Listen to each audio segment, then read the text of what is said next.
Uy, wag naman ganun. Baka ka naman mayaman. Sa mga squatters area, pag ganyan, pag hindi mo binigyan, di ba, sasabihin, thank you, ang babarat ninyo, fuck you. May mura talaga. May mura, pero dito tingnan natin, pag hindi sila binigyan, tingnan natin kung ano sasabihin nila. O kapag dito naman, pang mayaman kasi yung fuck you ni letter F magsisimula. Alam nyo na ha, walang bibigyan. Hindi kayo bibigyan.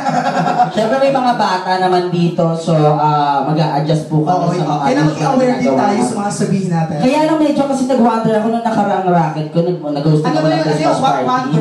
Ay, nag-wonder ako. Okay, sige. Ako kasi nga nung nakaraan, sabi ko may mga bata, sabi ko, so magpapasitabi na po ako, hindi ko na po babanggitin yung mga bastos kasi may mga bata po. Totoo. Hindi po ako mumura kasi may mga bata po dito. Tapos sumigaw isang bata, tara na, uwi na tayo, para may naabangan ko.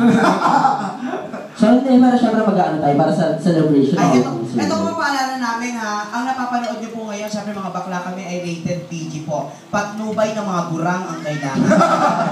Kaya yung mga gurang natin kaibigan dyan, patnubayan nyo po ang mga batang nanonood. Justin! Awit mo na ba kayo dyan, mga bata? Teka, awit muna tayo bago sila.